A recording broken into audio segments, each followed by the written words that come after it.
반갑습니다. 양지열의 콩가루 35회 시작하겠습니다.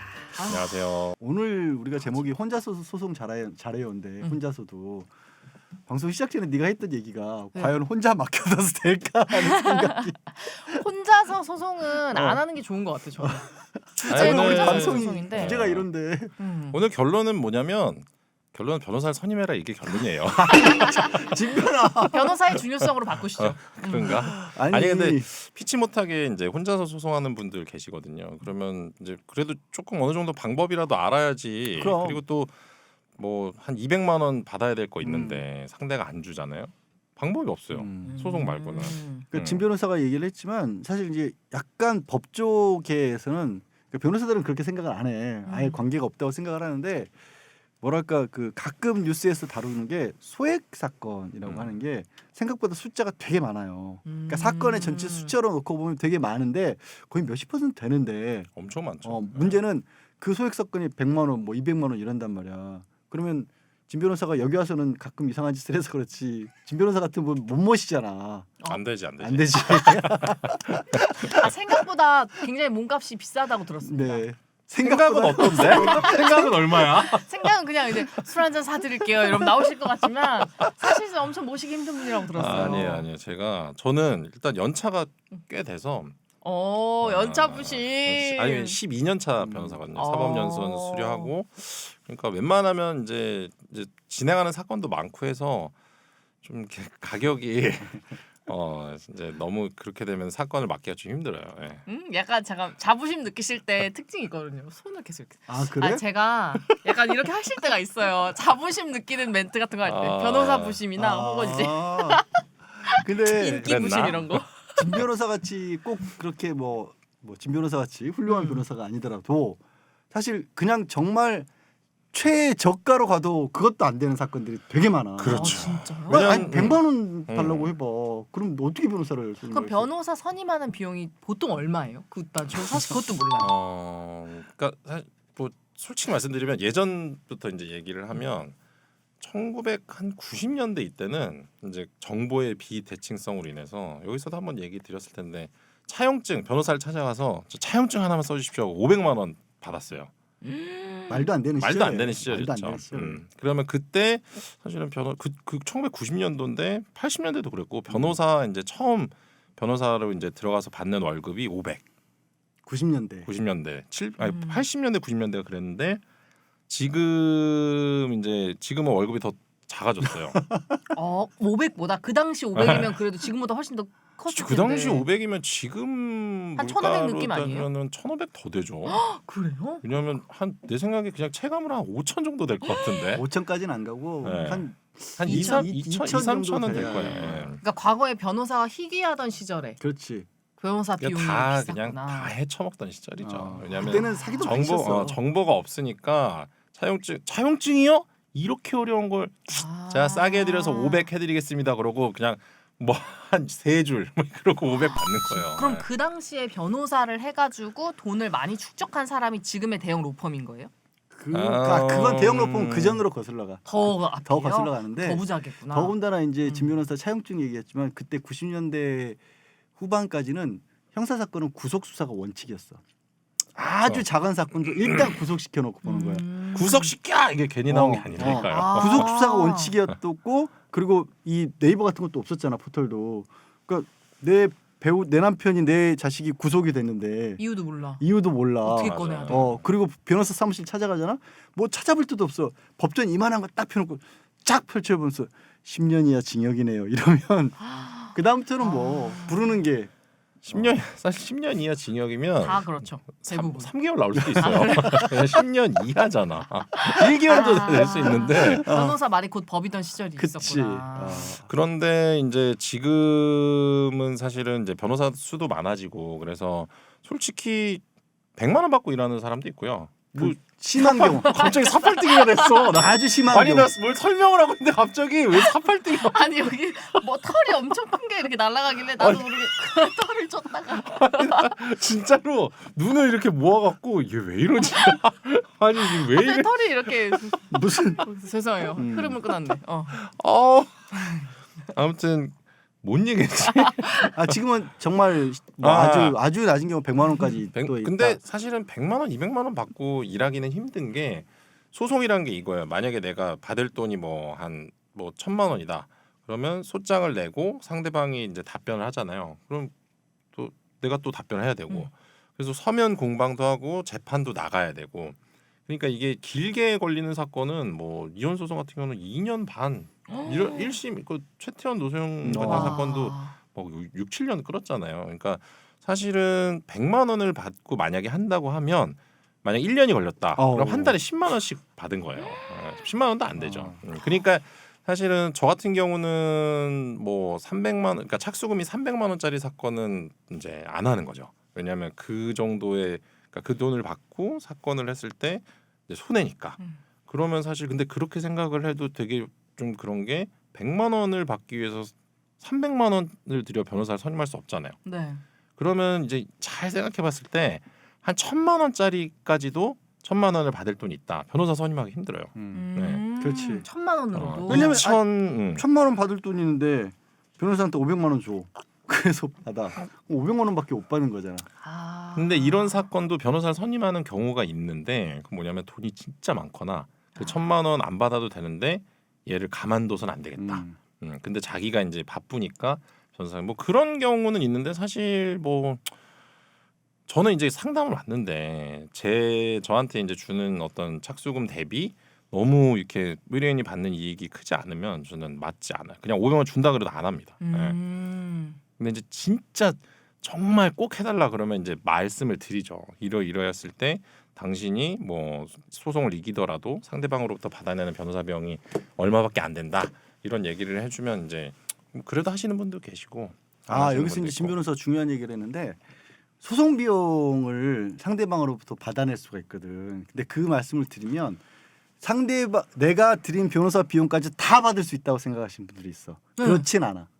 그러니까 내가 예를 들어서 진 변호사를 700만 원을 주고 모셨는데 상대방한테 받을 돈이 500만 원이야. 그럼 500만 원도 받고 700만 원도 받는 게 아니라 500만 원을 받고 500만 원이면 소송 비용 얼마쯤 나오지 요즘에? 한 2, 30, 100도 안 될 거예요. 100만 원 안 나올 거야. 그러니까 이게 법원에서 액수별로 소송 비용이 얼마나 든다라고 정해놓은 게 있어. 그만큼밖에 못 받아. 그러니까 이게 이제 승소 비율대로 하는데 이런 거예요. 기준을 딱 말씀드리면 1억 정도를 이기면 한 뭐 제 기억에는 한 6, 700 정도를 상대방으로부터 소송 비용으로 받아낼 수가 있어요.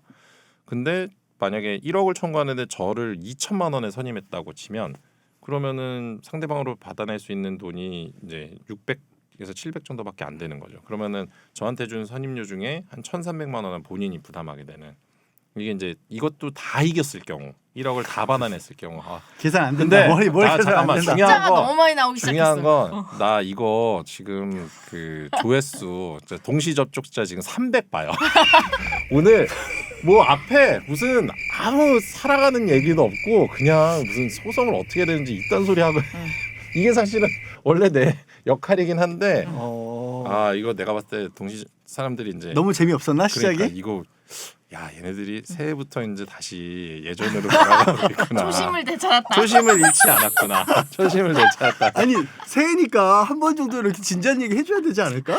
근데 진지한 얘기 너무 좋은데 전 굉장히 숫자가 약하단 말이에요. 근데 숫자가 너무 많이 나오니까 이미 아까 300, 500, 200, 600에서 이미 끝났어요. 아니 근데 아까 48 요거 할 때부터 그 전에 얘가 오늘 불안했던 상태가 안 게 좋구나. 방송 시작 전에 6천억 원이 얼마냐고 우리한테 물어보는 바람에 그 답을 뭐라고 얘기를 해야 되는 거야? 봐봐, 뭘 기대한 거야? 이걸 풀로 얘기해 주셔야 되는 게 아까 뭐라 줄리아 로버츠요? 이름 뭐였지? 줄리아 로버츠. 심지어 한 글자도 안 맞아. 올리비아니까 아는 똑같네. 올리비아 하세가 로미오와 줄리엣의 과거에 되게 유명한 영화 네. 알지? 이 올리비아 하세가 그 로미오와 줄리엣을 촬영했을 때 원본 영화에는 누드가 들어있었다라는 거야. 근데 그때가 16, 15이었기 때문에 미성년자인데 이렇게 몸을 공개하도록 한 게 상처를 너무 많이 받았다고 아동학대. 해서 아동학대로 아동 성범죄죠. 그래서 아동 이 청소년 파라마운트사를 상대로 해서 소송을 제기한 거야 지난 연말에. 그래서 6천억 원을 청구를 했다라는 얘기를 제가 교도소한테 했거든요. 그때 저한테 눈을 동그랗게 뜨면서 너무 놀랬지. 6천억이 얼마예요? 그러고 왜 딱 들었을 때 세상에 근데 6천억이 얼마예요? 이렇게 되는 거죠. 그럼 난 뭐라고 대답을 해야 되는 거야? 너무나 자연스러운 현상이지 않나요, 여러분? 6천억 원 소송을 들어갔대요. 6천억이 얼마예요? 만억에서 4천억을 빼야지. 그러면 이제 6천억이면 도대체 뭘 할 수 있지?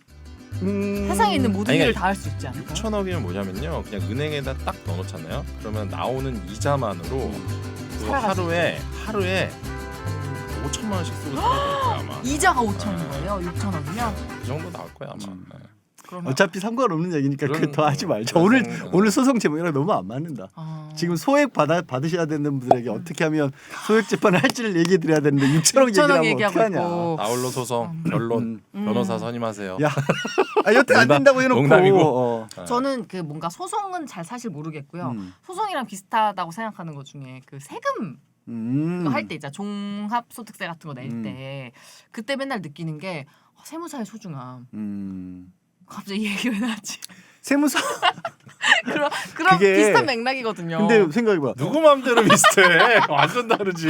아 너무 그 종이가 많으면 머리가 아프고 이게 약간 모르겠어요. 그러면 일단 변호사나 세무사나 이런 분들 찾아가게 되는 거죠. 야 이거 되게 생각해 보면 되게 약간 우리나라 변호사 시장이 어려워진 이유 중에 하나가 이런 게 있는데 미국은 세무사들처럼 변호사를 쓰는 사람들이 되게 많아요.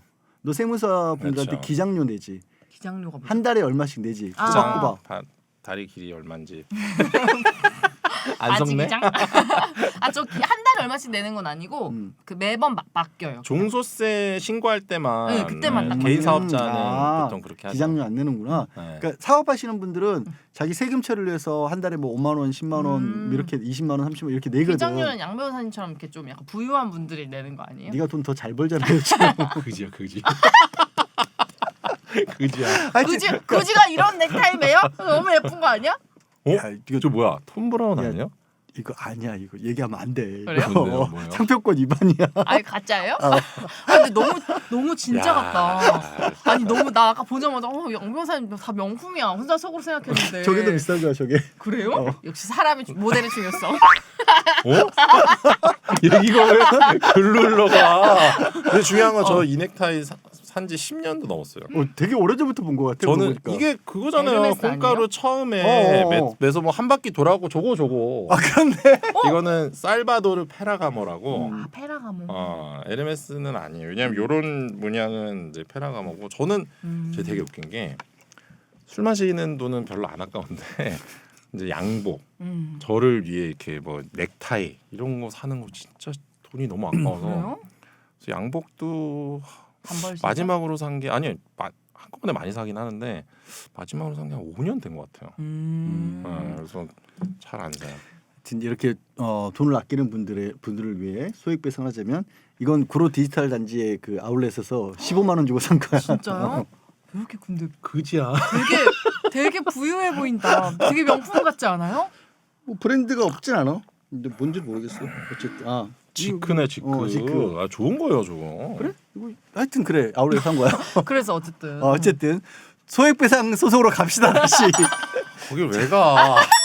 진짜 지겨워 죽겠네. 저거. 양말- 아니 오늘 제목이 혼자서 소송 아니, 근데 잘했는데. 제가- 양 변호사님 옷 브랜드를 더 궁금해하실 수도 있어요. 사람들이. 제가 다낭 지난 이제 연말에 다낭으로 여행을 갔거든요. 근데 가갖고 어쨌든 유튜브 딱 켰는데 다낭에 갔을 땐가 아무튼 그 최근에 촉수다방 거기 개떼 나오고 5명이 야 개떼가 뭐니 개떼가. 아니 그 사람들은 오늘 개로 묘사한 게 아니라 이제 많은 숫자 이제 개떼라고 개떼처럼? 표현하잖아요. 근데 제가 봤는데 많은 숫자를 언제부터 개떼라고 표현했죠? 와 근데 진짜 나 촉수다방 절대 안 나가려고. 왜, 물론 왜요? 불러주진 않겠지만 저도 아니야, 그거 그럴 수 있어. 봤거든요. 근데 왜, 아니 왜요? 근데 진짜 갔다가 진짜 영혼을 그렇지 완전 털릴 것 같은 그런 느낌 있잖아요. 그래서 은근히 진료 원하는 분들 아니 왜 계셔. 그러냐면 양 변호사가 한 마디도 못 하더라고. 아 정말요? 진짜로 여기서 그 여자분 기추자님 그리고 구추자님 그 민동기 기자님 겁 양변 이렇게 했는데 넷이 와 진짜 와 나 진짜 보면서 야 저기는 진짜 절대 가면 안 되겠다. 야 다음번에 진변 모시자야. 그건 띵의 기추자님 때문입니다. 아니 왜 그러냐면 진짜 대환장입니다. 이렇게 말씀하시네요. 진짜 그 예전에 뭐 무한도전 아니면 뭐 라디오스타 이런 거 보면 막 말 잘하는 사람들 막 있고 그런데 막 그 배우 신인 배우라든지 신인 가수들 나가고 완전 그 꽂아놓은 보리자루 같이 딱 딱 그거 내가 있잖아. 그랬다고? 아니 양변도 그런데 내가 가면 와 아니야 진변 안 밀려. 걱정하지 마. 그 재미가 또 있어요. 근데 진변 안 밀려. 아니 내가 봤을 때 거기서 누굴 때리지 않는 이상 어떤 관심도 받을 수 없을 것 그런 같아요. 거 하면 돼요. 양말 신고 이런 거 하면 돼요. 아니 근데 아니야 거기는 아니야. 진짜 와 일단 미친 것 같아 보니까 사람들이 진짜 제정신이 아닌 것 같아. 양말 여기 오늘 되게- 내가 신고 왔다. 어 진짜요? 어, 내가 어. 신고 왔다. 내가 어머머머머머. 너무 좋으시겠다. 나도 한번 신고 와야겠네. 자 그래서 다시 발까지 보여드렸으니까 솔로스송으로 돌아오자면 민사 단독 소액 배상을 하는 재판부가 따로 있어요. 서울 같은 경우는 따로 있는데 소액 배상은 어디까지를 소액 배상으로 보길래 따로 있어요? 5천만 원 이하 3천인가? 3천 이하인데 3천 중요한 이하인가? 건 그래서 이제 단독 판사라고 그러니까 소액 단독 합의부 이렇게 나뉘거든요. 그래서 소액 사건은 3천만 원까지. 그래서 그러니까 특징을 알려드릴게요. 소액 사건 같은 경우는 판결문에 이유를 안 써도 됩니다. 원고 승 끝. 그러니까 이긴 사람도 내가 왜 이겼지? 진 사람도 내가 왜 졌지? 이런 거예요. 꿀이네 판사 입장에서는. 꿀이긴 한데 중요한 건 소액 재판을 가보잖아요. 그럼 이제 밖에 법정 밖에 이렇게 사건 번호. 그러니까 사건이 이렇게 쫙 나와요. 네. 근데 이제 보통 일반 민사 재판을 가면 요만한 이제 뭐 영상 기기가 있다 그러면은 한 칸이 요만큼씩 이렇게 있거든요. 소액 사건은 이렇게 있어. 한 사건이 근데 이게 한 10페이지가 있어요. 그러니까 하루에 처리하는 소액 사건 수가 제 생각에 몇백 건 돼요. 그러니까 제가 만약에 이제 재판을 딱 가잖아요. 특히나 이제 뭐 중앙 같은 경우는 잘 안 그런데 뭐 어디 시법원 이런 데 가면 이제 거기 소액 사건밖에 안 하고 그것도 약간 사또야 다. 판사들이 자기 마음대로거든요. 근데 이제 그러면 이제 사건이 뭐 한 50개 있잖아요. 그러면 변호사인 사람 손들어 보라고. 그럼 변호사들은 좀 먼저 해줘요. 왜냐면 이제 또 하고 어디 가야 되는데 진짜 50번째 차례를 기다리면 거기서 한 2시간 앉아 있어야 되거든요. 그래서 일단은 소액 사건은 판결은 안 해도 되지만 소액 전담부가 있거든요. 대신 사건이 너무 많기 때문에 판결문을 쓸 수가 없는 거예요. 사실 어떻게 보면. 그러니까 이제 꿀이 아닌 거죠. 실제로는. 사실 자 잠깐만요. 그리고 여기서 이제 소액에서 넘어가서 이제 단독이 있습니다. 단독 같은 경우는 뭐냐면 3천만 원 이상 5억까지. 근데 이제 이게 소액 단독, 중액 단독 뭐 이런 뭐 되게 많아요. 그래갖고 내가 만약에 소액 사건이 아니라 단독 판사에게 판단을 받고 싶다 그러면 청구 금액을 3천만 100원을 넣습니다. 3천만 100원. 그러니까 3천만 원을 초과하면 단독 판사한테 받을 수 있으니까. 솜이 잔다. 솜이 잔다. 아니요, 또 모르겠어요. 그렇구나. 숫자가 나와서 그렇구나. 그리고 합의부는 이제 5억 이상이니까 5억 100원을 넣으면 되는 거죠. 여기까지입니다. 근데 지금 진변 말 맞잖아. 이게 사실 개인 입장에서는 이것도 난 솔직히 잘못됐다고 생각하는데 개인 입장에서는 3천만 원까지도 작은 돈은 아니야. 그럼요. 일상생활하는 사람들한테는. 근데 개인한테는 100만 원이든 3천만 원이든 내 돈은 다 소중해요. 그리고 그게 또 3천만 원이 정말 큰 돈인 분들도 많단 말이야. 네. 근데 우리 법원조차도 이걸 그냥 소액 단독으로 이렇게 퉁쳐버리는 거야. 그리고 판결문도 안 써주는 거야. 그래서 이제 어려운 건 뭐냐면 대신에 판사 입장도 이해는 가서 앉아 있으면 정말 뭘 주장하고 뭘 증거를 갖고 와야 될지를 모르고 그냥 오는 분들도 많거든. 그럼 가서 만약에 증거 불충분이면 다시 돌아가서 다시 준비해 와야 돼요? 그러니까 그때 막 가끔 가다가 나도 소액 재판을 내가 소액 재판인데 선임돼서 들어간 적이 몇 번 있었거든. 막 판사랑 싸우기도 하고 막 그래. 판사한테 야단 맞기도 하고 험한 말도 진짜요? 나오고. 왜요? 이게 뭐가 부족하면은 뭐라고 하는 판사 거예요? 입장에서는 나는 이것도 법원이 잘못하는 거다고 보는데 판사는 설명을 해줘. 뭐 이거 지금 준비해 오세요. 근데 듣는 분은 좀 전에 네가 3천만 100원 할 때 표정 있지. 그 표정으로 판사를 쳐다보고 있는 거야. 그러고 돌아 나왔어도 뭐 하라 뭐 그랬는데 하라는 거예요? 뭐라 이렇게 돼버리네. 자, 근데 이제 중요한 건 우리나라는 변론주의를 취해요. 네. 변론주의는 뭐냐면 내가 한 말 주장한 것에 대해서만 이제 판단을 하는 거예요. 내가 주장을 하지 않으면 판단받을 수 없어요. 근데 이게 변론주의이기 때문에 판사가 야, 네가 뭘 어떻게 해라고 얘기하면 안 됩니다. 그러면 상대방 입장에서는 이제 어떤 그 공정하지 않은 재판이 되기 때문에 그렇다면 결국에는 이제 그런 거죠. 뭐 이렇게 얘기를 했는데 만약에 못 알아듣는다. 일반인 같은 경우는 사실 판사가 얘기하면은 못 알아듣죠. 네. 뭔 소리지? 이러면 일부러 어려운 말 쓰는 건 아니죠. 그렇진 않아요. 근데 이제 판사가 이제 그러면 이제 변호사를 선임해서 와라 이런 얘기를 하거나 아니면 뭐 결국엔 근데 금액이 너무 낮으면 사실은 변호사를 선임할 수가 없는 거죠. 아, 네. 이거 약간 은행 갔을 때 저의 모습 같아요. 제가 좀 어릴 때 그냥 이제 아무것도 잘 모를 때 나도 내 집이 갖고 싶은 거예요. 근데 친구들한테 물어봤더니 네 집을 가지려면 대출을 받아야 된다는 거예요. 그래서 그래 그럼 대출을 받으려면 어디로 가냐? 은행으로 가래요. 제가 그래 알겠어요. 그래서 은행에 갔어요. 근데 은행에 가기 전에 좀 나름대로 이것저것 알아봤어요. 그랬더니 네가 사고 싶은 집이 있으면 그 집을 정하는 거예요. 그래서 바비 인형 이런 거 아니죠? 아니에요. 그래가지고 인형의 집 이런 거. 그 집을 부동산에 가서 이 집을 대출을 끼고 하고 싶다라고 말을 하고 그 집을 다 둘러본 다음에 그 집에 뭐를 등기부등본 아무튼 뭐를 가지고 은행에 가면 된대요. 그래서 그걸 잘 챙겨가지고 막 부동산도 여기저기 돌았어. 제 맘에 쏙 드는 집을 찾은 거예요. 그래가지고 은행에 가가지고 엄청 오래 기다렸어요. 대출 받으려고. 그리고 딱 앞에 가서 이거 했는데 그분이 뭐라 막 설명을 해요. 이거 가져와요. 저거 가져와야 되고. 그래서 제가 가만히 앞에서 다 가져왔는데요 이랬더니 아니 이게 아니라 처음부터 다시 설명을 하시는데 그래서 이거 가져왔는데요 이게 계속 반복이 되니까 나중에 다시 오세요 이러시는 거예요. 그러니까 이게 은행이니까 네. 그나마 친절하게 얘기를 해주는데 그나마 1대1이지. 진 변호사가 얘기한 것처럼 변론주의를 얘기를 했잖아. 그러니까 판사는 설명을 해주면 안 되는 거야. 불법인 거야. 모르는데 어떡해요. 그러니까 이게 이제 내가 아까 말했던 거 우리 소액 재판이 문제가 있다라고 얘기를 한 거야.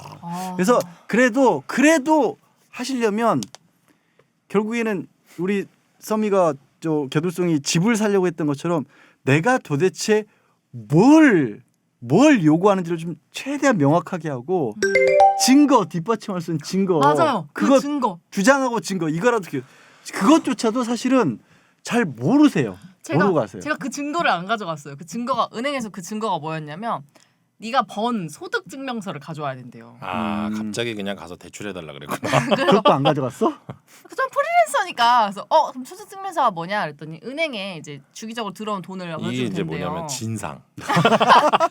그래서 저는 그럼 여기가 은행이니까 제가 들어온 은행 내역을 여기서 뽑아서 보시면 되잖아요. 이렇게 했죠. 오 진짜. 그 은행원께 제가 대신 사과드립니다. 정말. 그랬더니 이걸 너무 가지고 죄송합니다. 다시 또 동사무소인가 가가지고 제 소득증명서를 다시 뽑아와야 된대요. 네. 그래서 갔어요. 가서 소득증명서를 뽑아서 다시 은행에 갔어요. 그랬더니 알고 봤더니 이거는 작년 거고 7월이 넘어야 뭐 어느 좀 뭐 이번 해 소득증명이 나오고 이런 얘기를 하시는 거예요.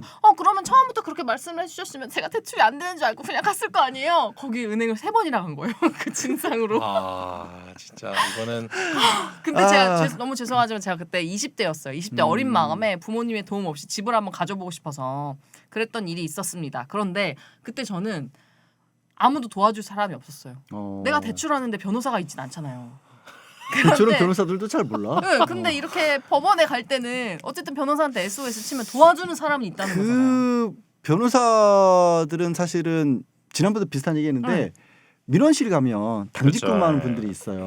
그분들이 요즘도 그거 있나? 지금 변호사 우리는 이제 연수원 있어요. 시절에 네. 사법연수원 시절에 거기서 의무적으로 몇 시간씩을 해야 됐거든. 그건 모르겠다. 없겠지. 그건 없겠지. 근데 아마 주변에 법무사분들이라든가 아니면 그 비슷한 일을 하시는 분들이 법원 민원실 주변에 항상 계시거든. 그분들한테 일단은 좀 가서 도움을 받는 것도 방법이지. 당직 변호사. 당직은 아니야. 그것도 그렇고 일단 제가 오늘 이제 시간이 별로 없어갖고 양 변호사 일단 좀 어디 가야 되거든요. 시간 이렇게 다 충분한데요? 그런 얘기는 하지 말고 좀. 그러니까 제가 당직 최근의 변호사. 경험을 말씀드리면 상대방이 우리 의뢰인한테 한 3억 정도를 청구한 사건이에요. 되게 큰 사건이거든요. 네. 3억 정도면. 근데 제가 딱 소장을 갖고 와서 딱 봤는데 상대방은 이제 변호사가 없고 3억을 청구한 사람이 변호사가 없이 청구한 거예요. 그래? 근데 얘기를 들어보니까 똑똑하네. 아니 얘기를 들어보니까 뭐 그 사람 일을 봐주는 무슨 경찰 출신 누가 이제 대신 소장을 써줬대. 근데 당연히 근데 경찰 출신 누구니까 제가 소장을 딱 봤는데 그냥 말도 안 되는 소리예요. 근데 이게 완전히 가능성이 0인 건 아니거든요. 근데 이 사람이 법률 구성을 완전 잘못한 거야.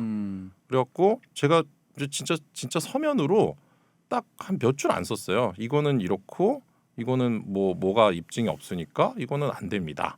그리고 그냥 서면 딱 냈단 말이에요. 다음 기일에 재판을 나갔는데 재판장님이 이제 우리한테는 더 할 거 없죠. 그리고 그 청구한 사람한테 변호사님이 제가 낸 서류를 읽어봤냐? 근데 읽어봤다고.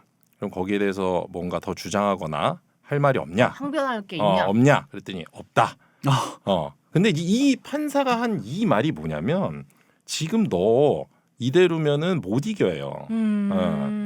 그래서 사실은 판사가 변론주의 뭐 이런 것 때문에 그러니까 처분권주의, 변론주의 이런 게 있는데 그런 것 때문에 야 네가 여기가 뭐가 잘못됐고 이런 주장해야 되는 말을 못 하는 거야. 근데 이제 둘러서 너 지금 얘기대로 하면은 이제 피고 변호사가 얘기한 게 맞고 너는 소송에 질 건데 더 뭐 할 거 없어? 라고 얘기했는데 없습니다. 그래갖고 소송이 끝났어요. 그래서 선고기를 정해줬어. 근데 선고를 한 하루인가 이틀 앞두고 변론 재개라고 다시 재판해달라는 신청을 하고 변호사가 선계를 낸 거예요. 그래서 저는 이거 이겼는데 진짜 짜증나네. 보통 그러면 이제 변론 재개 신청을 받아주는 경우도 있고 그냥 무시하고 선고해버리는 경우도 있는데 그냥 무시하고 선고를 하시더라고요. 다행인 거네요. 판사들 감지덕지. 양 변호사님 사건이에요. 그 사건이 그거였어? 그래갖고 판결 선고를 내려서 저희가 이겼죠. 이제 상대방이 항소를 했는데 중요한 건 이건 뭐냐면 1심에서 변호사를 선임해서 대응을 했으면 사실 항소심 만약 1심 판결을 그래도 졌으면 항소심 할 필요 없거든요. 물론 뭐 그래도 항소심을 할 수도 있겠지만 그러니까 대부분의 형사소송, 민사소송 다 뭐냐면 1심에서 모든 걸 다 쏟아부어야 됩니다. 그래야지 항소심에서 뭐 이제 뭐 다른 판단을 받아보기 위해서 뭔가 다른 걸 해볼 수 있는데 사실은 이 사람에게는 항소심이 1심이나 다름이 없어요. 그러면 두 번째 어떤 다퉈볼 기회를 잃은 거죠. 사실은 저는 이제 소송을 나홀로 소송하는 거 뭐 금액적으로 너무 작은 거는 어쩔 수 없는데 방금 말씀하신 그러니까 제가 말씀드린 이런 3억 자기가 3억을 청구하는데 진짜로 어딘가 3억을 주긴 했어요. 그러면 사실은 그런 소송을 변호사 없이 나홀로 소송하면 안 되죠. 그러니까 그런 경우는 진짜 너무너무 안타까운 케이스. 저한테는 되게 좋았어요. 그런 경우도 있구나. 그러니까 어쨌든 판사는 힌트도 주면 안 되고 자기는 공정해야 되니까 누가 봐도 얘가 불리하고 질 것 같지만 말을 해주면 안 되는 거구나. 안 되죠. 안 되는데 대신 이런 식으로 진 변호사 얘기한 것처럼 그렇죠. 더 할 거 없어요. 근데 그것도 문제는 뭐냐면 변호사들은 저게 판사가 저렇게 얘기하는 거 보면 이거 눈치 봐서 이거 뭐 빠졌네 이 생각을 하는데 당사자들은 그 생각을 못 하시는 거지. 모르죠. 더 할 말 없죠. 그러면 네.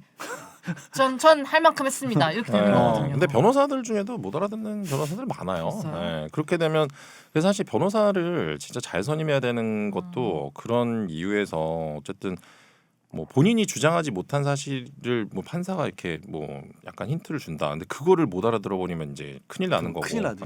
그거는 사실은 되게 뭐라 그럴까 이제 사실은 변호사를 잘 선택하는 것도 되게 중요한 문제예요. 부장판사 내가 아는 이제 부장판사 부부가 있는데 둘 다 부장이야. 궁금한 거 하나 더 있어요. 뭐. 부장 판사면 뭐 판사들 중에 부장이에요? 뭐 그렇죠, 맞아요. 좀 판사라고 높은 판사? 아니 그게 아니라 이 법원에서는 판사라고 안 하고 재판을 봤을 땐 재판장이라고 하거든. 재판장. 아까 이제 진 변호사가 민사에서 5억 원 이상일 때는 합의부로 간다 그랬잖아. 네. 그러면 판사가 3명 앉아 있는 거야. 셋이 합의를 볼 수 있게끔. 뭐 그래 원론적으로. 그래서 그걸 재판부라고 하거든. 그렇죠. 3명이니까. 그 3명 중에 대장이 부장이야.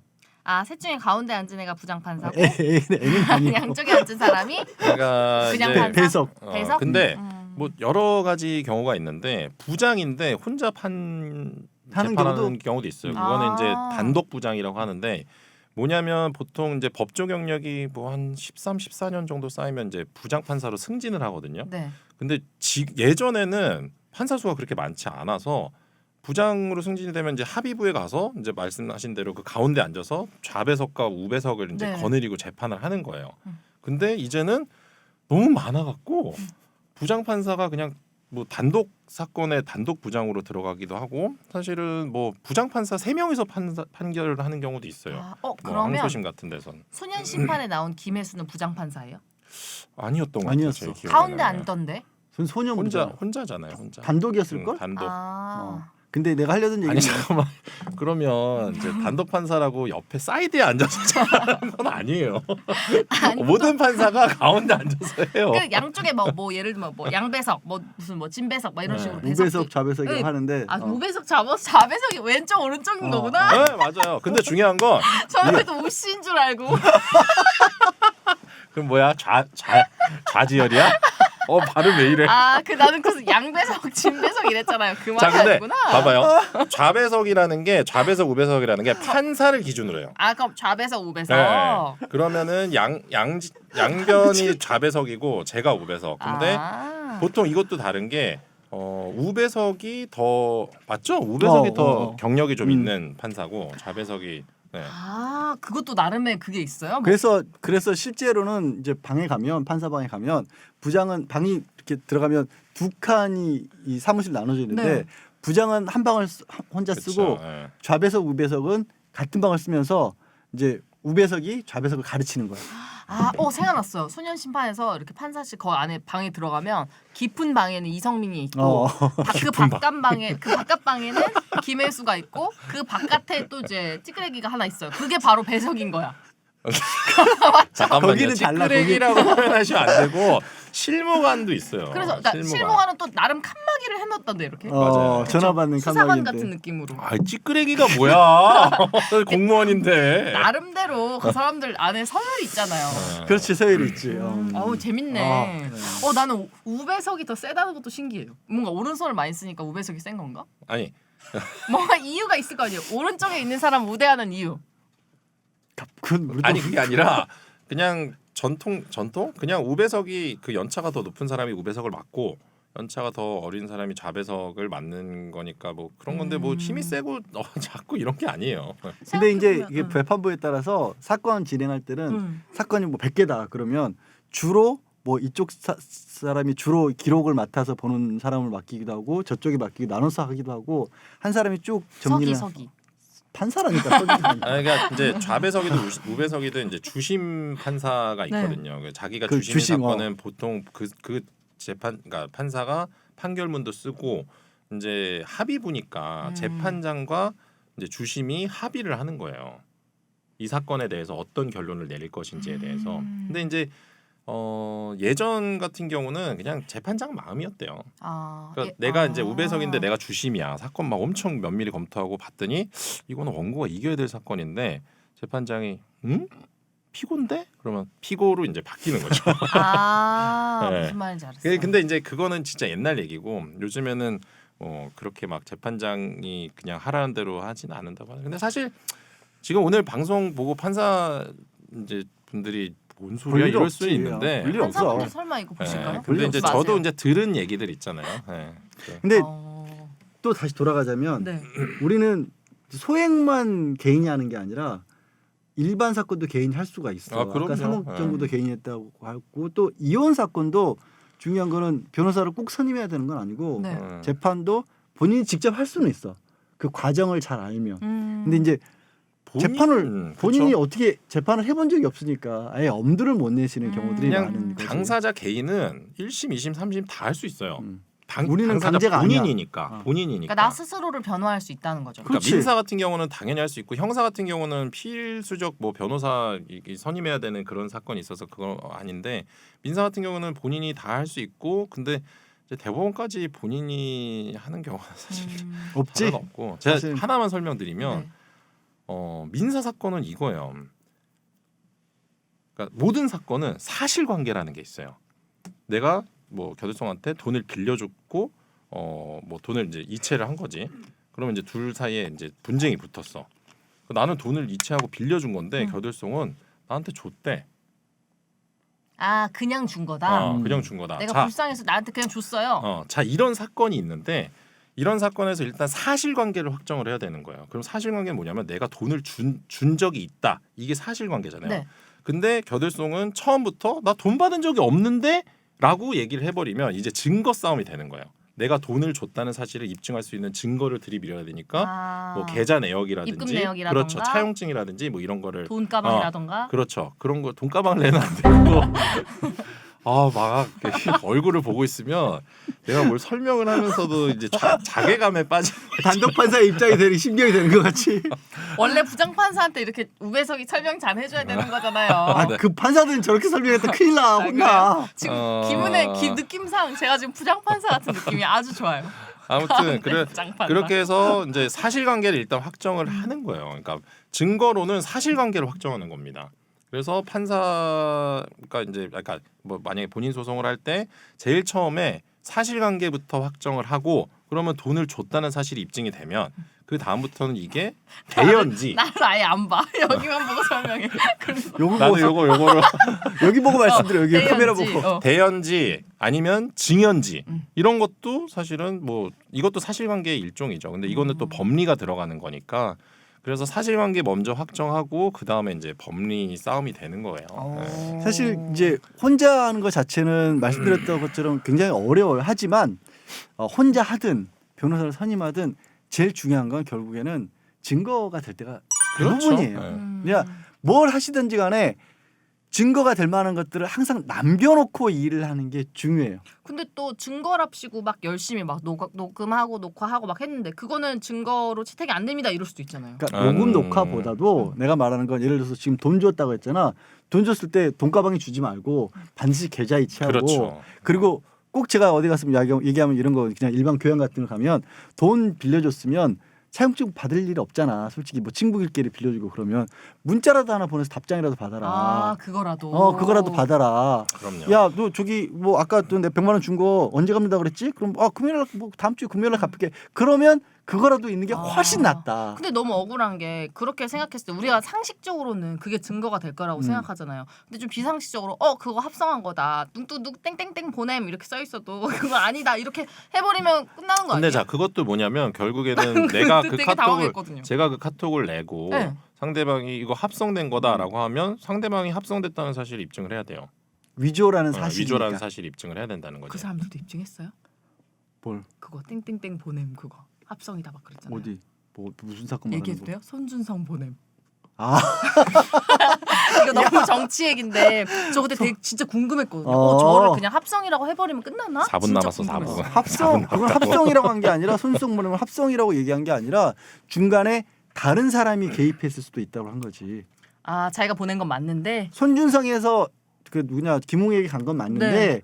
검찰에서 뭐라고 무혐의 처분했냐면 텔레그램은 보낸 사람이 누구인지는 나오지만 중간에 어떤 사람을 거쳤는지까지는 다 안 나온다. 그러니까 김웅이 받긴 받았는데 손준성이 김웅에게 직접 보낸 게 아니라 예를 들어서 손준성 검사가 다른 너한테 줬는데 그 돌고 돌아서 김웅에게 들어올 수도 있다. 20분 사이에 이렇게 무혐의 처분한 거지.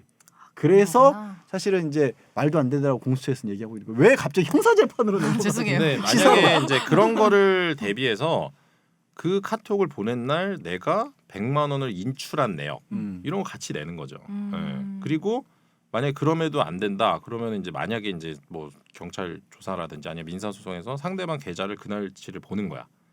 근데 100만 원이 입금된 내역이 있어. 그러면 이제 여러 가지 증거들을 바탕으로 네. 이게 사실인지 아닌지를 결국 판사가 판단하는 거예요. 그러니까 이런 거예요. 내가 이제 이런 거죠. 겨들송하고 그냥 얘기해서 그 바보니까 바보라니. 야. 부장판사한테 지금 야, 못한 그거 소리가 없네. 현역 아나운서인데 바보라니. 이런 거지. 내가 겨들송 진짜 글씨가 너무 이뻐서 좀 보고 싶은데 여기다가 이름 쓰고 사인 한번 해줘. 그러면 내가 1,000원 줄게. 10,000원 줄게. 그러면 10,000원이나? 줬어. 근데 이거를 가지고 와서 제가 그 나머지에다가 차용증 얼마를 빌렸다. 뭐 2억을 빌렸다. 복사 붙여넣기해가지고. 그래, 그냥 내 손으로 이제 다른 부분은 쓰고 이것만. 그리고 나서 제가 소송을 거는 거예요. 겨들송 나한테 2억 갚아. 증거 조작. 네. 근데 이 차용증을 판사가 믿을지 안 믿을지는 사실 판사 마음인 거예요. 겨들송은 가서 뭔 소리야? 나 10,000원 받고 그냥 이름하고 그것만 썼는데 그럼 나는 뭔 소리야? 네가 나한테 2억 그때 빌려갔잖아. 이럴 수도 있으니까 잘 들어. 아무튼 그런 거를 이제 뭐 판사들이 그냥 판단하는 게 아니라 그러면 저한테 물어보겠죠. 그래? 너 2억 어떻게 줬어? 2억 어디서 났는데? 네 계좌 한번 볼까? 준 증거를 내놔. 그렇죠. 그런 것들이 다 이제 복합적으로 그러니까 고려가 너무 되는 거죠. 사회 뉴스에 뭐 정치 뉴스에 나오는 큰 사건 말고 네. 개인들 사이에서는 좀 전에 진 변호사가 말한 것 같이 그렇게 꼬인 일은 거의 없고 아. 있어요, 다만- 근데 있긴 있어요. 있긴 거의 있어요. 거의 없어. 거의 없어요. 거의 근데 없긴 한데. 실제로 소액배상 혼자 소송할 때 문제가 되는 경우는 아무것도 가진 게 없기 때문에 문제가 되는 거야. 그러니까 뭐라도 들고 나가서 판사한테 잘 편철해서 정리해서 가져가면 그래도 어느 정도 찾을 수가 있는데 아무것도 없이 가가지고 그놈이랑 저랑 초등학교 때부터 친구였고요. 진짜 제가 잘 믿었는데 그놈이 그럴 줄 몰랐어요. 억울해요. 이런 말은 아무 소용이 없는 거야. 아, 그러니까 그런 뭐라도- 말 하면 환자가 짜증내는 거야. 아, 형식에 어긋나더라도 뭔가 증거를 다 가져가야 되는 건 거죠, 그러면. 형식이 어긋나는 게 아니라 일단 증거가 있으면 나중에 정리하는 건 뭐 누구한테 물어볼 수도 있고 아까 말했던 것처럼 민원실에 가서 이런 거 있는데 어떻게 낼까요라고 하면 요즘에 이제 저기 전자소송할 때 어떻게 내요 이런 거 가르쳐 주거든. 그런 여지라도 있는데 그런 게 아예 없을 때가 제일 문제라는 거지. 아. 저기- 나는 그냥 변호사 저기 써야겠다. 5시 20분인데. 그 얘기 자꾸 하지 말라니까. 왜요? 가야 변호사님 된다며. 가셔야 돼요? 그럼 자, 빨리 저희끼리 이제 그림. 저희끼리 좀 더 얘기하고 있을 테니까 먼저 가세요. 그러면 그림도 오늘 제가 할게요, 그냥. 그림 저희끼리 자유롭게 해석하게 아니 근데 해볼까요? 진짜 재밌겠다. 우리가 진짜 자유롭게 재밌겠다. 해석하게 시간 해보자. 있으니까 자유롭게 한번 해석해봐 저 그림. 아이고 또 또 이런 거 드디어 가져왔어. 왔네. 또 그동안 벗은 그림 안 갖고 오더니 뭐야? 와 진짜 뭐야. 와는 뭐야? 와는 무슨 한 것만 보고 있으면서 뭐 그림 전체적으로 아니, 보는 척하고 있죠. 저는 중요한 건 이 중에 양 변호사랑 닮은 사람을 찾고 있었어요. 저 사람 저 가운데 사람 침 흘리는 거 아니야 저거? 그러네. 이 그림의 특징 하나를 두 사람이 하나를 지적을 했는데 네. 이게 보면 어쨌든 많은 사람들이 상당히 놀라는 것 같잖아. 네. 이거 재판정이야. 이 그림은 장래용 제롬이라는 화가의 프리네의 재판이라는 그림인데 법정에서 여성의 옷을 벗긴 거야. 네. 다 놀래잖아. 표정도 제각각이지. 네. 근데 눈 감은 놈이 한 놈도 없다. 다 쳐다보고 있어. 그러네.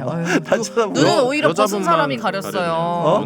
여자분만 가렸네요. 본인은 이제 쑥스러우니까. 근데 이게 뭐 긴 얘기를 좀 아주 짧게 줄이자면 저 여성은 프리네라는 이제 그리스의 직업 여성이었는데 공연장에서 알몸을 연극 무대에서 알몸을 보였다라는 이유로 억울하게 재판정에 넘겨진 거야. 그때는 약간 이제 신성 모독에 해당한다. 풍기물란죄 같은 거구나. 사형이었어 저 때는. 신성 모독이 사형이었어. 그래서 저 변호인을 맡은 저 처언을 거둔 사람이 남자친구였는데 변호인이었고. 변호인이었던 거야. 아무리 논리적으로 변호를 해도 아까 진 변호사 얘기하는 사실관계가 달라지지 않는 거야. 어쨌든 네가 연극 무대에서 알몸을 보인 건 맞다. 이 사실을 틀리지는 못한 거야. 네. 그래서 이 어떤 방법을 썼냐면 이게 신화가 아니라 이게 변호사가 확 옷을 벗기면서 이렇게 아름다운 몸이 어떻게 신성 모독일 수 있느냐. 이건 신의 축복이다. 그게 아니라 신의 어떻게 능력을 뛰어나게 보여주는 거다. 남친도 같이 사용? 남친도 같이 사용? 저는 조금 다르게 해석한 게요. 남자친구가 이걸 확 거두면서 이게 신성 모독인데 이걸 다 본 너네도 같은 신성 모독이다 이렇게 했을 줄 알았어. 본 사람은 죄가 없지. 벗은 왜- 게 죄라니까. 왜 본 사람은 죄가 없어요? 저 사람들도 반쯤 다 벗고 있구만. 하여튼 그래서 다 반쯤 벗고 있잖아요. 결론은 이제 얘기는 복잡하지만 결론은 무죄를 받은 거야. 그래서, 그래서 이 재판을 두고 여러 가지 분야로 응용이 되는데 그림에 대해서 할 얘기도 더 많지만 어떤 식으로 많이들 주장을 하냐면 봐라 배심원단은 이렇게 감성에 휘둘리는 사람들이다. 그래서 전문 법관이 재판을 하는 게 맞다라는 주장의 근거로도 가끔 쓰이거든. 근데 나는 꼭 그렇지 않다라고 봐. 사실 네. 판사도 사람이고 이 배심원이라고 하는 사람들도 잘 설명해주고 우리가 좀 나홀로 소송이 어렵다고 했지만 법원이 조금만 더 친절하면 충분히 해나갈 수 있다. 나는 맞아요. 믿는 사람이거든. 근데 여전히 그렇지 않다라고 생각하는 사람이 아직은 더 많아서 오늘 이렇게 어려운 얘기를 했지만 좀 풀어나가야 될 부분이 많아서 아쉬움이 많다라는 게 내 입장이야. 아니, 너무 공감하는 게 아까 판사 얘기를 또 하셨잖아요. 판사도 사람이다. 아까 PD님도 얘기해 주셨는데 뭐 50건을 2시간 동안 본다면서요. 그러면 한 건당 할애하는 시간이 1분이요? 2, 3분인가? 2, 3분 보는 거지. 수학이잖아요. 좀 헷갈렸어요. 2, 3분 정도. 그 정도 드린다는 건데. 수학이니까 헷갈릴 수 있어. 수학이니까. 이해해 주자. 그래서 그거 생각하면 나한테 너무 소중한 돈이고 너무 소중한 그렇지. 사건인데 판사가 1, 2분 이내, 2, 3분 이내 그냥 이유도 없어. 그렇죠. 오케이. 너 이렇게 한다는 게 너무 사실 잘못된 법도 봐. 최근에 받은 판결 중에 되게 저희 법인에 되게 중요한 판결인데 진짜 말도 안 되는 판결을 내려놓은 거예요. 우리가 예비적 주장으로 하지도 않았는데 갑자기 예비적 주장이 우리 주장이 들어가 있는 거야. 그래서 아니 이 판사는 무슨 우리 선을 읽어본 거야? 안 읽어본 거야? 완전 딱 무슨 느낌이었냐면 기각을 우리 주장을 기각하고 싶은데 뭘로 할까 이렇게 하다가 그냥 하나 딱 골라갖고 근데 우리 주장도 되게 다르게 써놓은 거야. 그래서 와 이거는 진짜 정말 판사를 어떤 판사도 되게 중요한 거야. 판사가 어떤 작정한 거 판사를 아니에요? 만나느냐에 따라서 이 사건을 그냥 지기도 하는구나. 왜냐하면 그 사건이 뭐냐면요. 다른 똑같은 사건인데 다른 데서 다 이기고 있거든요. 아, 그것만 졌어요. 그래서 아. 보니까 말도 안 되는 판결을 서는 거야. 근데 그 판사의 전례, 선례도 중요하다면서요. 성향을 그러니까 그거 파악하는 자체를 그거는 사실 파악하기는 어렵고 그래요? 보통 그런 이제 그 계속되는 많은 사건 공통된 사건들이 있으면 그 판결도 찾아보고 해야 되는데 내가 봤을 때 이 판사 아예 찾아보지도 않았어요. 그냥 그래. 자격이 젊은 없다 그런 사람. 판사인데 자, 오늘 뭐 도움이 됐다라는 거 부분도 있지만 그냥 법 쪽의 판사 재판에 관한 얘기를 이렇게 저렇게 했는데요. 그래도 도움이 좀 되셨길 저는 바랍니다. 진짜 그 나홀로 소송하시는 분들 너무 아쉽고 뭐 안타깝다고 했는데 저는 오늘 콩가루가 너무 짧아서 진짜 너무 진짜요? 아쉽네요. 네. 너 다음 먼저 시간에 가라 뵙겠습니다. 그러고 우리 둘이 그냥 농담이나 저 오늘 배운 게 많거든요. 부장 판사, 우배석, 좌배석. 인사해. 그게 다잖아. 그게 다잖아. 뭐가 더 있어? 6천억이 얼마인지도 배웠잖아. 맞아요. 너무 제가 오늘 몰라가지고 충격 받으신 분들 혹은 뭐 화가 나신 분들 이해 많이 해주시고요. 오늘 새해 복 많이 받으세요, 여러분. 저희 다음 자기 이 시간에는 방송 1월 14일에 나가는데 응. 한번 새해 복 많이 받으라는 얘기를. 설날 그다음 주 설날이니까. 아 맞네요. 둘이 아주 잘 논다. 사이가 좋아졌어.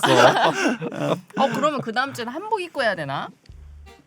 갑자기 그러고 야좀 갑자기 예고라도 하고 같이 아니 끝내야지. 나 순간 나만 아 나도 당했어 막 이번에. 한복 입고 막 저기 막 머리 따갖고 댕기 머리 하고 오늘 상상 카톡방에 이제 순간했어 보내는 내가. 거지. 오늘 드레스 코드는 한복입니다. 준비 잘 해주세요. 이렇게 왔는데 혼자 도령. 쪽들이 하고 막. 여러분 새해 복 많이 받으세요. 다음 주에 만나요. 안녕. 안녕. 감사합니다. 감사합니다.